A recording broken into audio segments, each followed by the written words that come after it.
Akbar, Allahu Akbar, Allahu Akbar, Allahu Akbar. Ashhadu alla ilaha illallah, Allahu Akbar, Allahu Akbar, Allahu Akbar, Allahu Akbar. Ashhadu alla ilaha illallah, Allahu Akbar. My mothers of the human race, my mothers of human kind, my mothers of human beings. Yesterday, I'm in the Americas. I'm in America to look at my beautiful children of America, my beautiful mothers. Mothers of America. Mothers of America, all the way from Alaska, all to the tip of the Galapagos or something like that. My American children and my mothers, greatly I do honor and extend my great admiration and love and beauty to the interpretations of the ayahs of the Holy Quran. I said to my mothers, this is for my mothers. If it gets to be put into your proper interpretations as mothers, because as mothers, the female of creation, you are well aware. You are well aware of your celestial obligation by now, either by a holy divine interpretation of the guidance of the Holy Quran or by Mother Nature's law, and on top of that, of your what you call your United Nations, World Health Organization, United Nations Security Assembly. In each of those bodies that I've mentioned, many of you, if you are to be doing something, yes, the UN did this, you kind of look up to see what are they talking about. If it's a World Health Organization, you look up to see what are they talking about. As mothers, I've said it again and again and again, that mothers, the female of creation and the girl child, be aware of the celestial obligation to ensure that your offspring, children whom you call children that you carry in your womb, are not in a position of in any way to be compromised by what you call your modern times ways of life, your way of life. Because since the beginning of, since the creation of human beings, in our interpretations of the holy verses of the Holy Quran, or the ayahs of the Holy Quran, the baby in a woman's womb has always stayed there 9 months, under the protocol and the decrees of Allah, that a child, a baby, a creation in a woman's womb, must be in a position, a posture, that posture allows that child to experience and to make the mother feel comfortable while she's pregnant. Comfortable while she's pregnant. If a child or a creation in a woman's womb is not in a position of sujood, then medical and your biological and your medical records, you say the child is not in a position that is a normal position whereby she wouldn't cause harm to her mother. The mother's colic she wouldn't cause what you call harm to the mother that is carrying the womb. So that will occur the creation in the womb. In that sense, that obligation has remained that. However, in modern times, you as mothers, you say, our way of life, which has kind of shown the what you call neglection. You neglected a part of that celestial obligation as mothers, of which I've said to you that mothers of the human race, of human beings, look up to the Magna Carta, of which I did explain to you. The Magna Carta was not properly explained to any one of you as present generations of mothers. It was there when they put it in the whatever, they did pile things on it until it became somehow obscure. The Magna Carta, it became something which has been obscure to the integrities of every human being, especially mothers.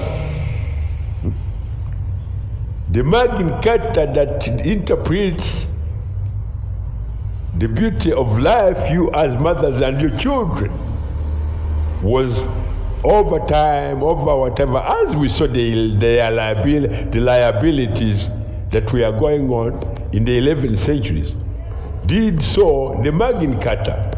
Men used to dress up, they entered the UN assembly, instead of talking about, speaking or discussing things that were constructive and beautiful to the interpretation of the beauty of the most beautiful religion, which is life. Life is a religion.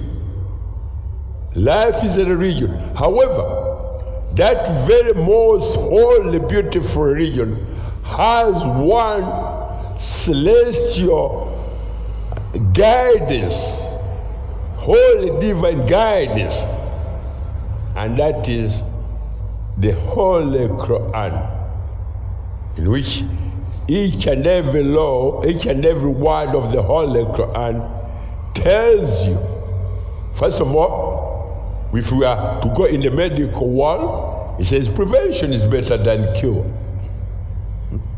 If you are to go in the interpretations of your daily life activities and economic or social, the Quran says yes. You have to be reminded of your celestial obligation to respect life of your children, life of every one of you in your societies. By that, Allah says, yes, you are reminded through the 5 times prayers that you have every day. The Fajr, Dhuhr, Asr, and Maghrib, as well as Isha. In each of those prayers, you are reminded that you are once a very little baby. You are reminded. And in that reminder that you once a very little baby, you are reminded the obligation to protect the children around you, not to molest them, not to abuse them in any way. In that same interpretation, Allah reminds every one of you as mothers that you've got to, when you protect these children from either molestation, you've got to feed them. You've got to feed them. If the children have no food, it's very easy in modern times, as you can see when you walk around the world, children peeping to check what is in the dustbins. If you had enough, all of you as mothers or the entire planet had an obligation, which is a celestial obligation, that you do contribute something for future generations. And the only way you can do that is by planting a lot of food, a lot of trees. When I say planting a lot of trees, trees have what we call a guaranteed holy divine provision for every child, either those who are present or those who are not present. If you have to eat a fruit, you plant the seed from that fruit. The next day or the next year or thereafter, those children who will be available by that time, they will be able to harvest either a basket of or apples or oranges or anything. The same applies to vegetables. So in that sense, if a child has something to eat, and in her, because for instance, some of these very special foods, they make the children's